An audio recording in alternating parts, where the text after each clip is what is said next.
하나님 아버지, 오늘은 예수님께서 버가모 교회에 보내는 편지를 가지고 함께 읽고 묵상하며 하나님의 뜻이 어떠한 뜻이 담겨 있는지를 깨닫기 위해서 공부를 하고자 합니다. 주님, 성령의 감동감화로 쓰여진 하나님의 말씀은 성령님께서 함께하지 않으시면은 이해할 수가 없사오니 주님, 오늘 모인 소망교회 성도들 모두에게 성령님께서 함께하여 주시어서 계시의 말씀을 이해하는데 조금도 부족함이 없도록 허락하여 주시옵소서. 그래야 우리가 이 말씀을 듣고 깨닫는 것으로 끝나지 아니하고 우리 마음속에 새겨 밖에 나아가 그 말씀대로 살아가는데 또한 힘과 용기와 능력도 허락하여 주시옵소서. 감사하며 우리 예수님 받들어 기도드렸사옵나이다. 아멘. 조금 길긴 하지만은 버가모 교회에서 보내는 편지의 말씀을 오늘 마치도록 하겠습니다. 편지를 중간에 끝내고 또 따로 하기가 힘들기 때문에 가능하면은 마치도록 하겠습니다. 버가모 교회 사제에게 편지하기를 좌우의 날성검을 가진 이가 가라사대. 똑같은 내용이죠. 예수님이 말씀하셨는데 예수님을 표현하는 방법이 좌우의 날성검을 가진이라고 설명을 했습니다. 이것은 나중에 왜 그렇게 말씀을 하셨는지, 왜 이렇게 특별한 예수님의 특성 중에서 양면에 좌우의 날성검을 가진이라고 표현했는지는 나중에 연결이 되기 때문에 그때 설명을 드리겠습니다. 우리가 각 교회에 보내는 편지를 공부하면서 제가 처음에 말씀드린 게 뭐라 그랬어요? 이 편지는 실질적으로 버가모 교회에 보내는 편지가 아니라 모든 교회에 보내는 편지이기 때문에 우리가 7교회에 보내는 편지를 가지고 공부를 하면서 어떤 교회가 더 좋은 교회다, 어떤 게 나쁜 교회다, 그걸 갖다가 알고서 그냥 판단하는데 마치는 게 아니라 우리가 지금 살아나가는데 앞으로 다가올 모든 환난과 핍박과 어려움과 고통을 어떻게 이겨나가야 되는가를 가르쳐주고 있다는 것을 우리가 꼭 알아야만 됩니다. 그래서 이 편지는 버가모 교회에 보내는 편지가 아니라 소망교회에 보내는 예수 그리스도의 편지입니다. 여러분과 저에게 보내는 편지입니다. 내가 어디에 사는 것을 내가 아노니 거기는 사단의 우위가 있는 데라. 내가 내 이름을 굳게 잡아서 내 충성된 증인 안디바가 너희 가운데 곧 사단이 거하는 곳에서 죽임을 당할 때에도 나를 믿는 믿음을 저버리지 아니하였도다. 여기에 뭐라고 나옵니까? 내가 어디 사는 것을 내가 아노니 거기는 사단의 의가 있는 데라. 지금 뭐라 그럽니까? 버가모 교회를 샅샅이 들여다보고 너희들이 지금 살고 있고 처해 있는 위치가 무엇이라는 걸 갖다가 정확하게 이야기를 해주고 있는 겁니다. 자, 버가모에 대해서 우리가 조금 이해를 하지 않으면은 이 말이 도대체 무슨 말인지 이해할 수가 없습니다. 버가모가 어디에 있는가? 소아시아에 있는 7교회 중에 하나지 않습니까? 그 아시아라는 것은 미국으로 따지면은 하나의 주로 생각하면 맞습니다. 아시아라고 해서 뭐 한국, 중국을 다 통틀어서 얘기하는 게 아니라 그 당시에 이야기했던 지금의 터키 지방에서 소아시아, 다시 말하면 캔사스 주 이런 정도의 지역을 말하는 겁니다. 그 지역에서 그 행정 수도가 바로 버가모였습니다. 행정 수도가 물론 에베소가 굉장히 큰 도시였지만 버가모가 행정도시로 되어 있습니다. 캔사스에도 위치다가 참 큰 도시지만 실질적 행정도시는 어디입니까? 토피카 아닙니까? 그런 식으로 행정도시입니다. 근데 거기에는 말이에요, 신전들이 엄청나게 많았었어요. 제일 큰 신전이 뭡니까? 아우구스투스 신전이 있었고, 또 다른 황제들을 모시는, 그 당시에는 로마 황제들이 뭡니까? 하나님이라고 생각했어요. 신이라고 생각을 했잖아요. 그래서 그 신전을 모시는 황제신이 3개나 있었고, 제우스 신전, 또 그 다음에 뭡니까? 아테네 신전, 그리고 아스클레피오스 신전 같은 디오니소스 신전 같은 그 신전들이 엄청 많아 있어가지고 완전히 우상의 중심지로 돼 있었던 거예요. 사단들이 거기에 왕좌를 갖다가 틀어놓고 살던 곳이 바로 뭐냐면 버가모입니다. 버가모. 그래서 여기서 뭐라고 합니까? 사단의 우위가 있는 데라고 이야기를 하는 겁니다. 사단이 거기다가 왕권을 틀어놓고 사는 엄청난 우상 숭배가 완전히 지배하는 그러한 도시에 너희들이 살고 있다는 것을 이야기해 주는 겁니다. 지금 우리가 살고 있는 세상이 우리도 모르게 엄청난 사단의 신전들로 가득 차 있는 세상에 살고 있습니다. 우리 그거 알아야지 돼요. 눈만 떠서 나가 보면은요, 전부 다 신전들로 가득 차 있습니다. 신전이라는 게 옛날에는 어떤 게 성전을 지어놓고 거기에가 신을 모셔놓고 제사를 드렸지만 지금은 신이라는 그 사단이라는 것들이 완전히 다 퍼져 있기 때문에 누구나 나가면은 사단과 신을 갖다가 다른 신을 갖다가 접하지 않고는 살아갈 수 없는 세상에 우리가 살고 있는 겁니다. 그 가운데서 내가 내 이름을 굳게 잡아서 내 충성된 증인 안디바가 너희 가운데 곧 사단이 거하는 곳에서 죽임을 당할 때에도 나를 믿는 믿음을 저버리지 아니하였도다. 그 안디바라는 사람은요, 역사 기록에도 없고 성경에도 여기 딱 한 번 나오고 버가모 교회에는 그 순교한 사람의 그 이름이 쭉 기록되어 있는데 거기에도 빠져 있고 전혀 기록이 되지 않은 사람입니다. 다시 말하면은 세상 사람들에게 알려지지 않은 사람이 안디바입니다. 근데 누구한테 알려졌습니까? 예수님이 기억해 준 거예요. 예수님이. 이거 우리 신앙생활 속에서 굉장히 중요한 겁니다.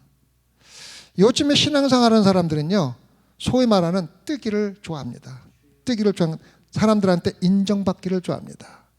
그래서 웹사이트 가보면은 수백 개의 설교, 수천 개의 설교, 수만 개의 설교들이 나와갖고 전부 다 뜨고 싶어 해갖고 이상한 복음도 전하고 이상한 걸 해갖고 사람들 인정받기를 참 원합니다.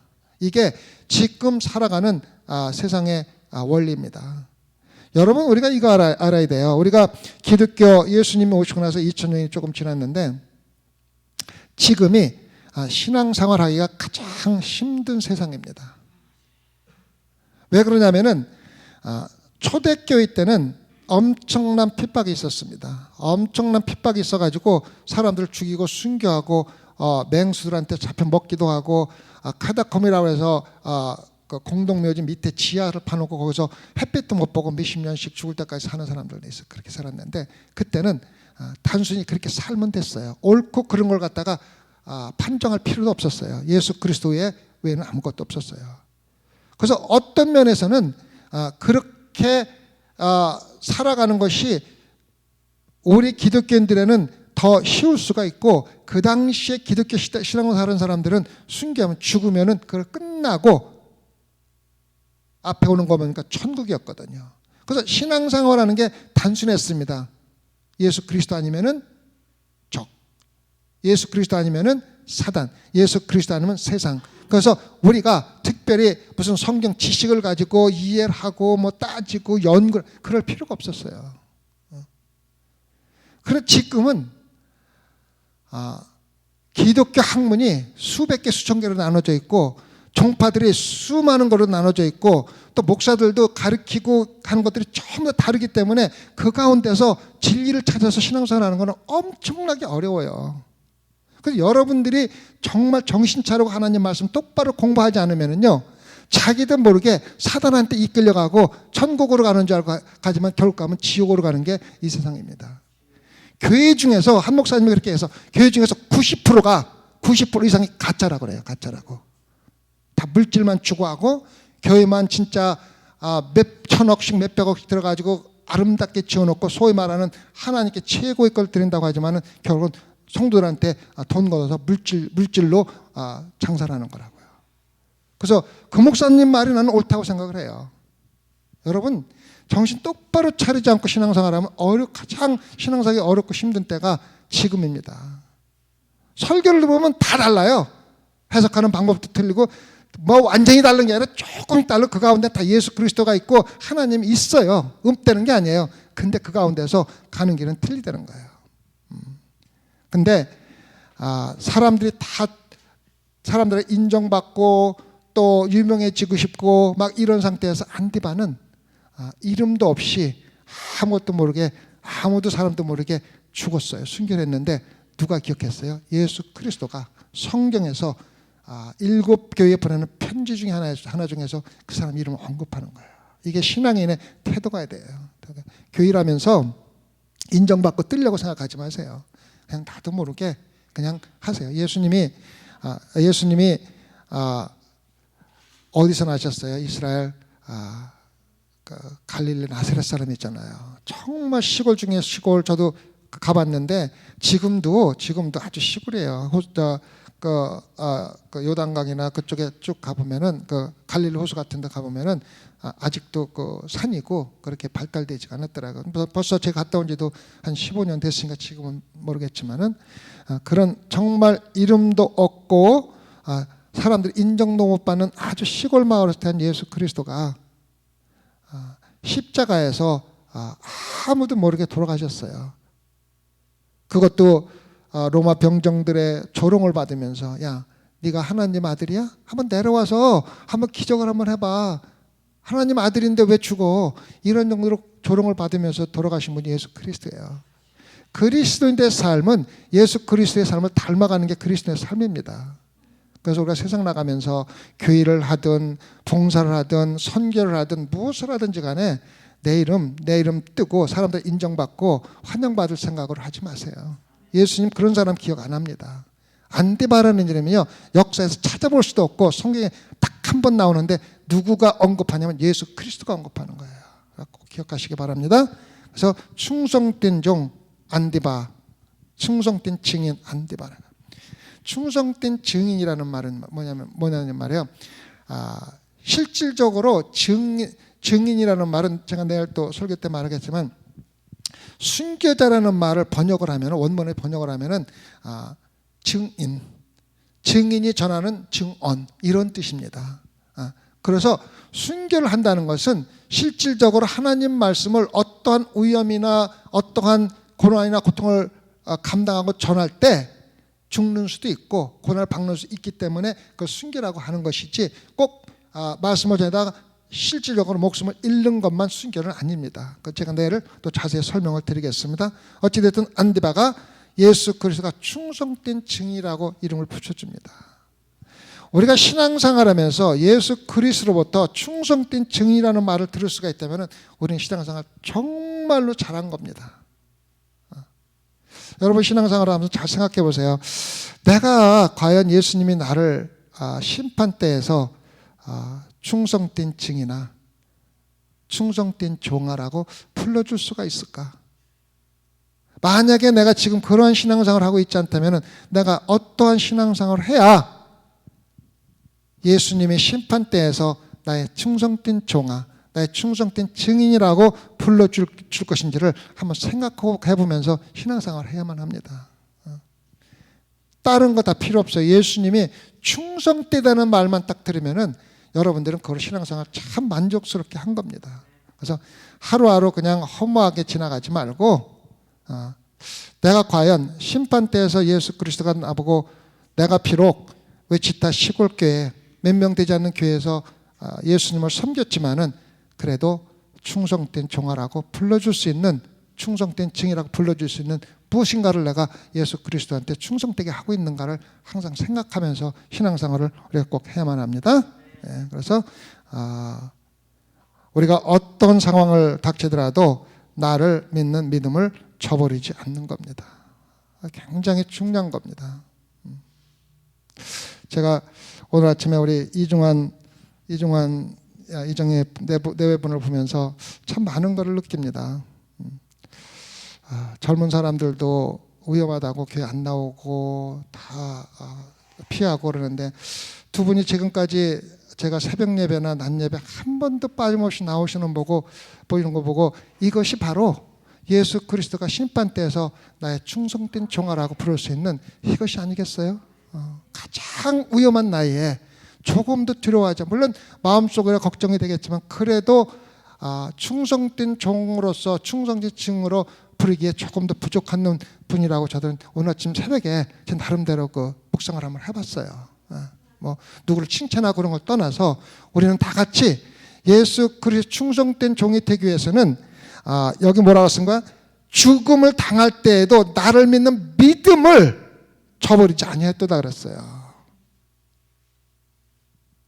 죽음을 당할 때에도 예수 그리스도를 믿는 믿음을 저버리지 않은 사람이 바로 충성된 종이며 충성된 증인입니다. 우리가 세상에 나가서 커다란 일을 해가지고 충성된 증인이 되는 거 아니에요. 뭐 아프리카에 가서 수백 명을 선교했다, 그게 충성된 종이 아니에요. 우리가 핍박을 당할 때에도, 위험이 있을 때에도 우리의 믿음을 저버리지 않고 예수 그리스도를 믿는 믿음으로 행하는 것이 바로 충성된 증인이 되는 것입니다. 우리 꼭 기억하고, 그 안디바라는 사람은 그렇게 위험한 가운데서도 순교해야 될 상황에서도 믿음을 저버리지 않고 나오게 된 것입니다. 14절입니다. 그러나 내게 두어 가지 책망할 것이 있나니 거기 내게 발람의 교훈을 지키는 자들이 있도다. 발람이 발락을 가르쳐 이스라엘 앞에 올무를 놓아 우상의 제물을 먹게 하였고 또 음행하게 하였느니라. 여러분, 발락과 발람의 이야기는 여러분 잘 알고 계시죠? 어디에 나옵니까? 민수기에 나오죠. 민수기. 이스라엘 백성들이 가나안 땅을 점령할 적에 실질적으로 요단강 동편에 있는 사해 동편에 있는 그 모압이라든가 암몬이라든가 그런 모든 나라들을 쭉 점령해망해서 올라갔어요. 그래갖고 이스라엘 백성들이 하나님의 인도하심에 따라서 하나님의 권능을 주셨기 때문에 전투를 할 적마다 이겼어요. 근데 모압의 왕이던 발락이 보니까 이스라엘이 뭐 전승을 하면서 막 올라오니까 겁이 난 거예요. 겁이 나갖고 그 지역에서 선지자로 유명한 발람이라는 선지자를 불렀어요. 그러니까 발람은 선지자입니다. 선지자라는 건 뭐냐면 하나님의 음성을 듣고 하나님의 계시를 받는 사람을 선지자라고 그래요. 하나님이 지시 내는 걸 갖다가 직접 사람들한테 전하는 사람이 선지자입니다. 그래서 발람은 선지자였습니다. 그래서 발람이 나쁜 사람이 아니었어요. 선지자로서 사명을 하던 사람인데, 그래서 발락이 사람을 보냅니다. 와서 이스라엘을 저주해서 전투에 못 이기게 해달라. 근데 발람이 갔어요, 안 갔어요? 안 갔잖아요. 자기의 믿음을 지키려고 노력을 했어요, 처음에는. 두 번 오니까 어떻게 돼요? 넘어가는 거예요. 이게 기독교인들의 모습이고 우리 인간들의 모습입니다. 처음에 왔을 때는 나 믿음을 지켜야 돼, 신앙인이 어떻게 그렇게 해 하다가 두 번, 세 번 유혹이 오면 결국은 넘어지는 게 인간들의 모습입니다. 그러니까 발람도 그래갖고 넘어집니다. 넘어져가지고 발락이 원하는 데로 가서 신전에서 산에다가 단을 쌓고 이스라엘을 저주하려고 하는데 저주가 나옵니까? 안 나오잖아요. 선지자는요, 하나님이 입에 담아주는 말만 할 수가 있는 거예요. 근데 하나님이 입에다가 이스라엘 저주하는 말을 담아주는 대신에 이스라엘을 축복하는 그 말을 입에 달아주니까 계속 축복을 하니까 발락이 쫓아내버렸잖아요. 그래서 이스라엘이 승리하고 올라가잖아요. 여러분들이 이해하는 것은 여기까지입니다.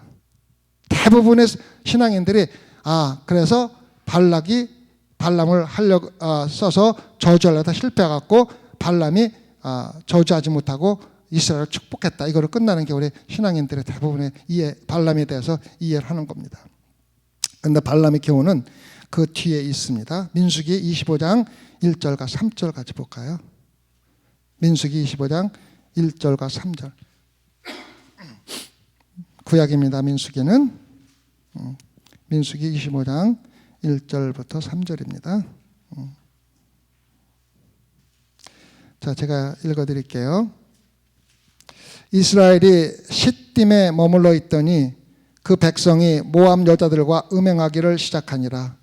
그 여자들이 그 신들에게 제사할 때에 백성을 청함에 백성이 먹고 그들의 신들에게 절함으로 이스라엘이 바알볼에게 부속된지라 여호와께서 이스라엘에게 진노하시느니라.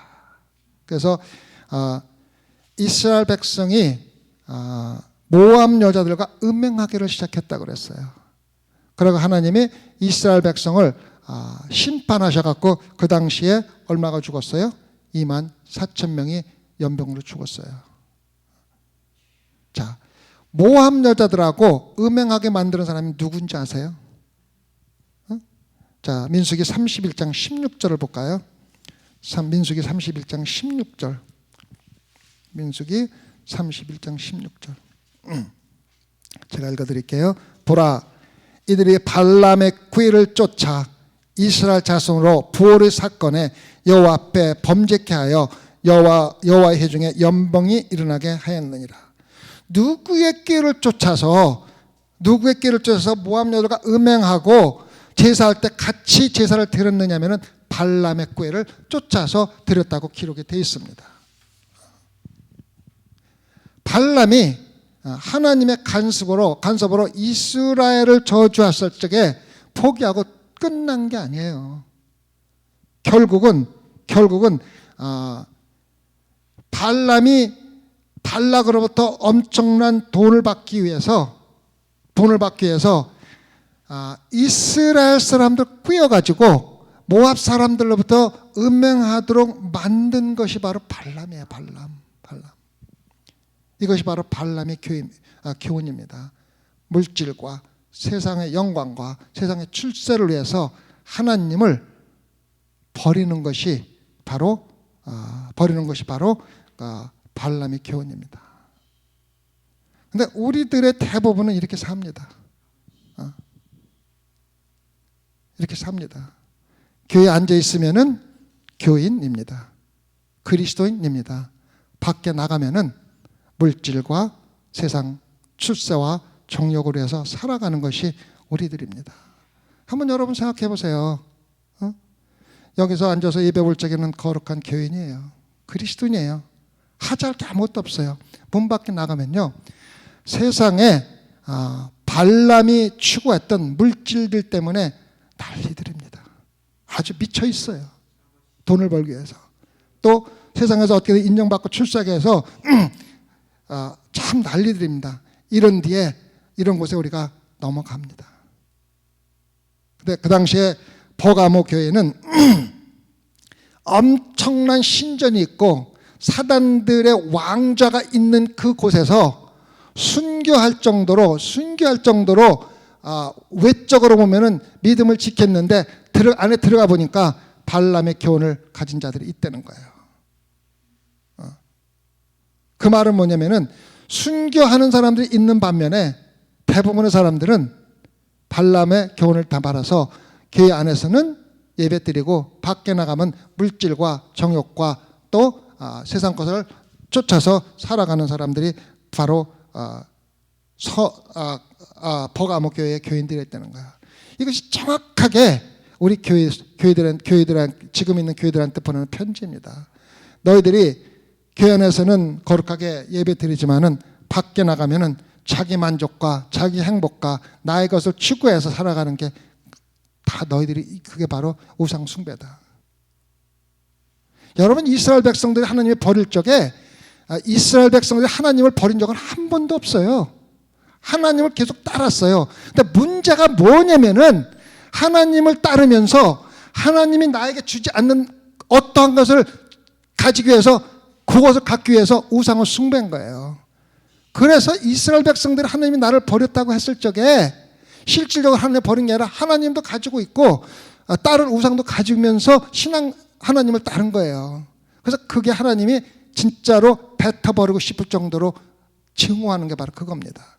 아예 세상으로 가든가 나를 따르든가 하지 왜 두 개 다 가지려고 하느냐. 그래서 하나님이 이스라엘이 나를 버렸다고 한 게 바로 이 말입니다.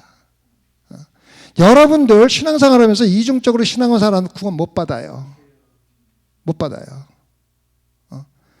발람의 교훈은요, 물질에 욕심이 있고 또 하나님도 믿고 천국도 가고 싶다는 사람들의 교훈입니다.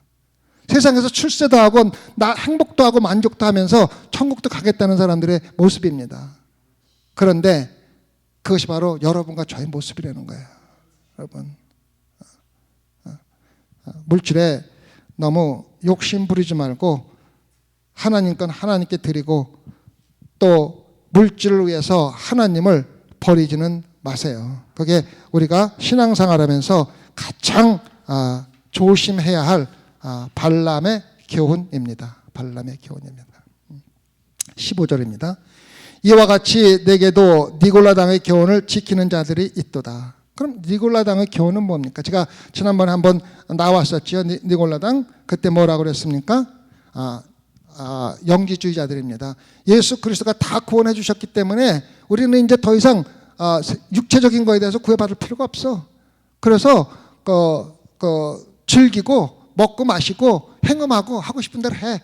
영적인 거와 육적인 거 전혀 다른 거라. 이런 식으로 가르친 게 바로 니골라 당입니다. 니골라 당이 어디서 봤다 왔냐면 니골라 당이 어디서 왔는가에 대해서는 성경에는 기록이 없습니다. 그런데 4세기 5세기의 역사 기독교 역사학자들이 쓴 기록에 보면은 거기에 나오는 것이 하나 있습니다. 그래서 제가 공부를 하면서 계속 연구 조사를 해봤는데 그 이레네오스라는 5세기 정도의 기독교 신학자가 기독교 역사학자가 이렇게 기록을 했더라고요.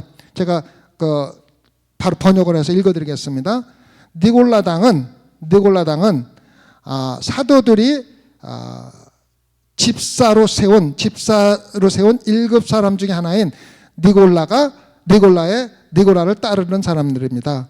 그들은 제한받지 않는 만족을 위해서 쾌락을 위해서 살았던 사람들이고 그들은 요한의 계시록에 그들이 어떠한 사람들인지 정확하게 기록이 되어 있습니다. 그들의 가르침은 행음을 하고 간음을 하고 세상과 다르지 않은 삶을 사람들의 교훈입니다라고 기록이 되어 있어요. 이게 바로 한 5세기 500년인가 600년 전쯤에 된 이레네오스라는 기독교학자가 쓴 말입니다. 그래서 니골라 당은 실질적으로 7 집사 중에는 니골라를 따르던 사람들이 이렇게 변화된 거라고 이야기를 하는데 성경에는 기록되어 있는 게 아니기 때문에 우리가 그걸 성경에 의거해서 믿는 건 아니지만은 기록된 모든 물론 이레네오스뿐만 아니라 다른 성경 기록자들도 기록을 했습니다. 그래서 적어도 니골라라는 사람을 집사인지 아닌지는 모르지만 니골라라는 사람을 따르는 사람이 이렇게 변경돼서 온 것이라는 것 갖다가 이야기를 해줍니다. 그래서 이 사람들은 영적인 구원과 육체적인 쾌락과는 관계가 없다고 생각하고서 구원을 받기 위해서 우리가 거룩한 삶을 살 필요가 없다고 이야기하는 사람들입니다. 그래서 성전에 가서도 행음을 하고 그 당시에는 신전에 뭐가 있었느냐면요. 창녀가 있었습니다. 신전에 제사를 드리고 예배를 드리고 그 창녀와 성관계를 갖는 것이 가장 거룩하게 예배를 드리라는 그러한 미신 아니면 그 신전 같은 데 그런 것이 많이 있었습니다. 그런데 니골라 당이 그런 것을 행하는 거예요. 자기 만족을 위해서 육적인 만족과 영적인 구원 관계없다고 영지주의자들이 가르친 모습들입니다. 근데 이것이 바로 우리가 지금 살아가는 모습들 아닙니까? 세상에서는 만족할 거 다 만족하고 즐길 거 다 즐기면서 교회 와서는 예배드리고 영적인 구원 받았다고 이야기하고 사는 우리 모습입니다. 아까도 얘기했지만은 이 편지는요 2000년 전에 버가모 교회에 보낸 게 아니에요. 오늘 우리가 살아가고는 우리 교회에 소망교회에 보낸 편지입니다. 그래서 우리가 이러한 세상에서 이러한 말씀을 가지고 살아가서는 안 된다는 겁니다. 우리 아모스 8장 11절 한번 볼까요? 아모스 8장 11절. 아모스 8장 11절. 주 여호와께서 가라사대 보라 날이 이를지라 내가 기근을 땅에 보내리니 양식이 없어 주림이 아니며 물이 없어 가람이 아니여 여호와의 말씀을 듣지 못한 기갈이라. 요즘에 보면은 교회가 엄청나게 많습니다. 독일에서 선교사가 서울에 와서 호텔에서 밖을 내다보더니 한국에는 참 병원이 많네요. 그러더래요. 왜 그랬더니 십자가가 유럽에서는 병원 아닙니까, 그죠? 빨간. 근데 그것이 다 그 교회였다는 거예요. 엄청나게 많은 교회 십자가가 서울에 꽉 차 있어요.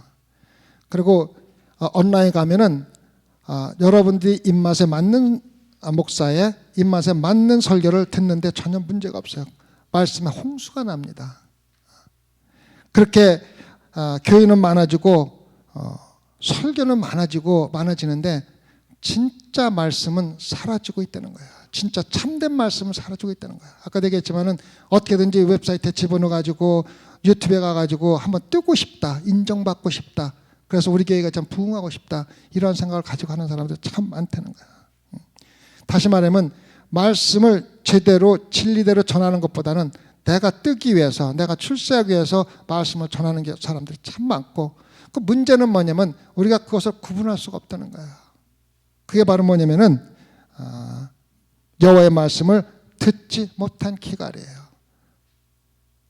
말씀이, 진리의 말씀이 없는 것도 문제지만은 말씀을 듣고 분별하고 깨달을 수 있는 능력이 없어졌다는 거예요. 아모스가 몇천 년 전에 쓴 글인데 지금 우리의 모습을, 마지막 때의 모습을 그대로 나타내주고 있는 겁니다.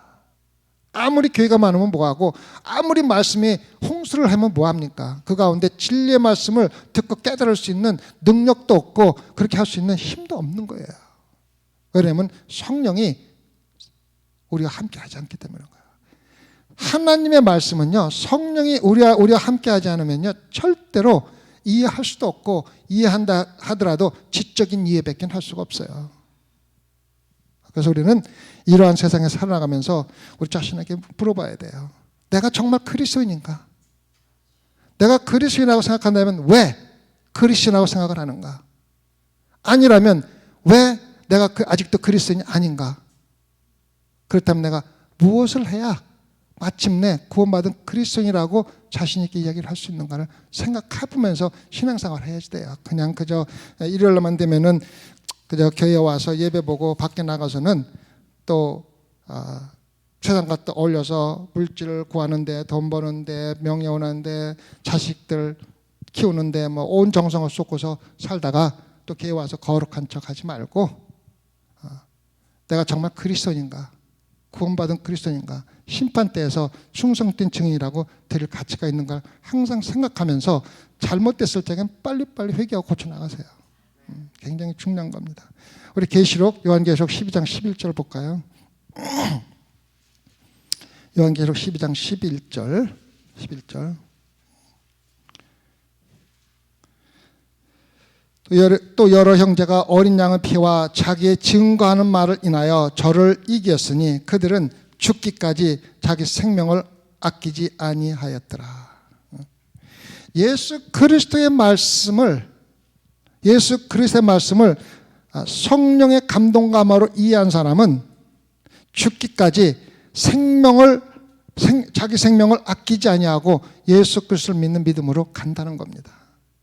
우리가 이걸 들으면서 그냥 언젠가 그런 일이 있겠지, 이런 생각까지 신앙생활하면 안 돼요. 신앙생활은 장난이 아니에요. 신앙생활은요 장난이 아니고 죽기 아니면 살기예요. 죽기 아니면 살기예요. 어디 천국에, 영원한 천국에 어제 그냥 갑니까? 안 되죠. 예수님이 십자가에서 최고의 것으로 우리한테 죄를 사해 주셨는데, 지금 니골라당과 발람의 교훈을 쫓는 사람이 다른 사람이 아니고 나라는 것을 생각하세요. 내가 정말로 여러 가지 방법으로 생각해 보니까 내가 바로 발람의 교훈을 쫓고 있고 니골라의 교훈을 쫓고 있구나 하는 생각을 하고, 그러면 뭐라고 그랬어요? 그러므로 회개하라. 그러지 아니하면 내가 네게 속임하여 내 입이검으로 그들과 싸우리라. 회개하래요. 여러분, 회개하는 거 창피한 것도 아니고, 회개하는 건 나쁜 거 아니에요. 여러분도 회개하면 뭐 남한테 잘못해서 사과하는 쪽으로 생각하는데, 하나님은 전지전능하신 분이고 거룩하신 분이고 완전히 신성하신 분입니다. 우리하고는 비교도 할 수 없는 분이에요. 여러분도 오늘 아침에 내 마음속에 조금이라도 내가 세상적인 물질과 행복과 만족을 쫓으면서 하나님도 쫓으려고 했다면은요, 회개하세요. 회개하세요. 회개하지 않으면은 예수 그리스도가 입의 검으로 그들과 싸우리라 그랬어요. 여러분들 말씀이 여러분들의 마음을 찔릴 적에 회개하라는 거예요. 회개하라는 거예요. 그런데 대부분의 사람들은요, 찔리는 말 하면은요, 또 목사가 나 때렸어. 나 또 기분 나쁘게 했어. 이런 식으로 받아들여야 되는 사람들 많은데, 여러분 말씀이 여러분들 찔릴 적에는요, 딴 할 거 없어요. 회개하라는 거예요. 다른 길이 없어요. 그렇게 하면은 우리가 예수 그리스도로 충성된 종이라고, 충성된 증이라고 부름을 받는 겁니다. 17절에 귀 있는 자는 성령이 교회들에게 하시는 말씀을 들을지어다. 이기는 그에게는 내가 감추었던 만나를 주고 또 흰 돌을 줄 터인데 그 돌 위에 새 이름을 기록한 것이 있나니 받는 자밖에는 그 이름을 알 사람이 없느니라. 자, 보십시오. 하나님이 뭐를 주셨어요? 만나를 주셨어요. 만나를 주셨어요. 근데 감추어진 만나를 주었다는 거예요. 제가 철화의 뱃 한번 얘기를 했어요. 이스라엘 백성들이 광야를 갈 적에 뭐를 줬어요? 만나를 줬어요. 이스라엘 백성들이 그걸 먹었잖아요. 먹고 배불렀어요. 근데 먹다 보니까는 맨날 떡만 먹다 보니까는 기름진 게 생각이 나니까 하나님한테 뭡니까? 원망을 하기 시작한 거예요. 하나님, 이거 뭡니까? 그래도 우리가 하나님 백성들인데 맨날 떡만 먹고 살아야 되는 겁니까? 기름진 것 좀 주세요. 동물성 좀 주세요. 고기 좀 주세요. 갖고 하나님이 줬잖아요. 하나님 화를 내셨어요. 이 만나라는 거는요, 두 가지 의미가 있습니다. 우리를 배고픔을 채워주는 육적인 양식도 되지만은 만나 뒤에 숨어 있는 뭐라 그랬습니까? 감추어진 만나는 뭐냐면은 영적인 양식입니다. 너희들이 광야에서 만나를 준 사람이 누군지를 알아라. 누구냐? 하나님이지 않습니까? 하나님. 그런데 하나님의 만나 준 걸 감사하기는커녕 기름진 거 달라고 불평을 하고 있잖아요. 감춰진 만나를 전혀 보지 못하고 배만 채운 거예요.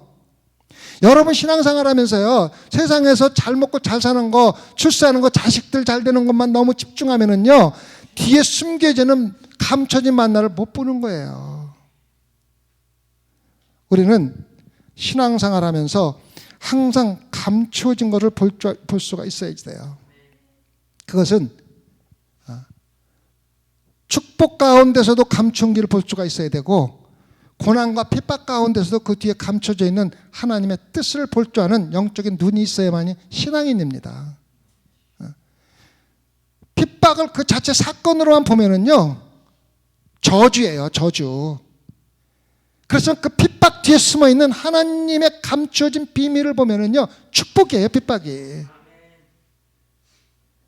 우리는 영적인 눈을 뜨고 우리에게 일어나는 어떠한 사건에도, 예를 들어서 우리 자식이 나가서 자전거 타다가 발이 부러졌어도 그 발만 부러진 것만 보면은 저주고 기분 나쁘고 하나님 왜 이렇게 나를 핍박 가운데 보내냐고 하지만은 그 뒤에 숨어 있는 하나님의 뜻을 볼 수 있다면은 바로 그것이 축복이라는 걸 깨달을 때가 참 많습니다. 많습니다. 성도들은, 영적인 사람들은, 성령이 충만한 사람들은 모든 사건에 숨겨져 있는 하나님의 비밀을 볼 줄 아는 사람들입니다. 수많게 새벽 예배 나오는 여러분들, 반드시 사건을 사건으로 보지 말고 그 뒤에 있는 하나님의 비밀을 찾으세요. 만나로 배불릴 생각만 하지 말고 그 뒤에 왜 하나님의 만나를 주셨는가, 누가 줬는가를 깨닫는 감추어진 만나를 반드시 먹을 줄 아는 영적인 사람이 되라는 것입니다. 그런 사람에게 뭐를 준다? 때가 또 흰돌을 준다 그랬어요. 흰돌이 뭡니까? 제가 흰돌을 뜻을 알아보기 위해서 공부를 좀 많이 해봤는데 여러 가지 그 해석이 있더라고요. 근데 제가 가장 신뢰하고 들을 수 있는 건 존 맥카트 목사님이 하시는 말씀인데, 로마 시대 때는 그 운동 경기에서 1등을 하면은 흰돌에다가 이름을 새겨서 상으로 줬대요. 일찍이 말하면 상품이죠. 근데 그걸 그냥 그 상품으로 가지고 있는 게 아니라 그 힌도를 가지고 무슨 뱅크이나 무슨 잔치 같은 데 들어가는데 입장권으로 사용할 수 있는 가치가 있는 흰돌에다가 이름을 새겨서 줬다는 거예요. 그래서 여기서 흰돌을 준다는 것은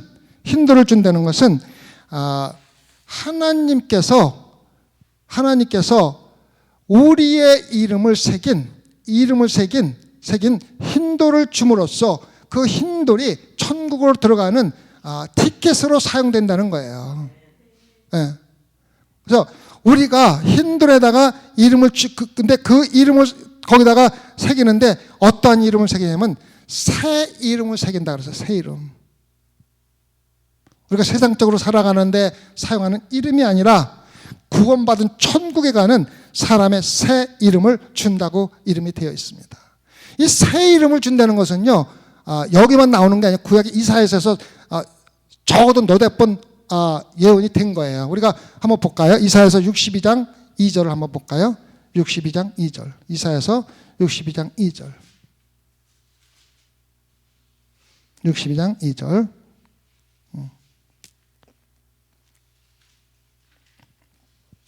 제가 읽어드릴게요. 열방이 내 공의를, 여왕이 내 영광을 볼 것이요 너는 여호와의 입으로 정하실 새 이름으로 일컬음이 될 것이라. 구원받은 자들은요, 새 이름이 주어지는 거고 그 새 이름이 흰돌에 쓰여지는 건데 그것을 알 수 있는 사람은 아무도 없고 그 돌을 가진 여러분들밖에 알 수가 없다는 거예요. 그 흰돌이 어떻게 쓰여지느냐? 천국에 들어가는데 티켓으로, 입장권으로 사용이 된다는 것입니다. 우리가 만나 뒤에 될 수는 감추어진 만나를 볼 수가 있고 우리의 새 이름이 새겨진 흰돌을 받아서 예수 그리스도의 심판대에 가서 그 입장권으로 티켓으로 예수님께 드릴 수 있는 그러한 특권을 받은 사람들이 바로 세턱함을 받은 성도라는 것입니다. 여러분 지금 여러분의 새 이름이 새겨진 흰돌을 가지고 있습니까? 가지고 있느냐고요. 세상에 살아가면서 타협하면서 적당히 신앙생활하는 사람들은 새 이름을 받지도 못하고 흰돌을 받지도 못합니다. 다시 한번 제가 소망께 새벽 예배 나오는 여러분들에게 부탁하는데 신앙생활은 양다리 거치고 해서는 절대로 천국에 못 갑니다. 아무리 거룩하게 예배를 드려도 밖에 나가서 발람의 교훈이나 니골라당의 교훈에 따라서 살아가는 사람들은, 다시 말하면 세상의 만족과 행복과 물질에 따라서 사는 사람들은 절대로 천국에 갈 수가 없습니다. 털어버릴 건 털어버리고 가지고 갈 건 가지고 가야 됩니다. 근데 우리가 천국 갈 때 가져갈 수 있는 것은 감추어진 만나와 우리의 새 이름이 새겨진 흰돌밖에 없습니다. 여러분 오늘 새벽에 기도하면서 주님, 내가 지금 신앙생활하면서 내가 살아가던 모든 사사건건 뒤에 감춰진 하나님의 비밀을 보고 있습니까?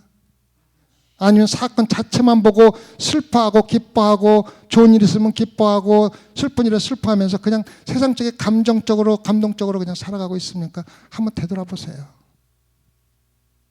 그리고 내가 과연 그리스도 이 새 이름이라는 것은요, 흔거에 비해서 새 거라는 뜻이 아니에요. 전혀 질이 다른 거라는 거예요. 그래서 여러분들이 이 세상에 사는 삶하고 전혀 다른 삶을 사는 것이 새 이름이지, 그냥 옛날 이름 버리고 새 이름 갖는 거, 그거는 제가 여기서 새 이름이라고 하는 거 아니에요. 전혀 다른, 질이 다른 이름을 갖다 새 이름이라고 그러는 거예요. 그래서 오늘 아침에 새벽에 기도하면서 내가 과연 예수님께서, 하나님께서 나에게 약속하신 흰돌에 새겨진 내 새 이름을 가지고 있는가? 그 새 이름은 그리스도인이라는 이름인데 내가 과연 그 이름을 가지고 있는가? 내가 흰돌을 가지고 있는가? 한번 되돌아보는 그러한 신앙생활을 하고 있는가를 갖다가 자신을 되돌아보는 시간 갖기를 부탁을 드리겠습니다. 기도하십시다. 주님, 버가모 교회에 주는 하나님의 책망이 바로 오늘 소망교회 성도들에게 주는 책망인 줄 알고 하나님의 말씀으로 받아들입니다. 주님, 우리 그 말씀 마음에 새기고 오늘 새벽에 기도하면서 내가 과연 발람의 교훈을 쫓고 있지는 않은가, 니골라당의 교훈을 쫓으면서 성전에 나와서는 주여 주여 영광 하나님께 돌리면서도 밖에 나가서는 물질과 명예와 세상의 출세와 세상 것들에 살아가고 있자는지 되돌아보게 허락해 주시옵소서. 만약에 그런 삶을 살고 있다면 오늘 새벽에 회개하게 하여 주시옵소서. 그리할 때 회개하는 자에게 주어지는 감춰진 만나와 새 이름에 새겨진 힌도를 저희들에게 허락하여 주시옵소서. 감사하며 예수님 받들어 기도드렸사옵나이다.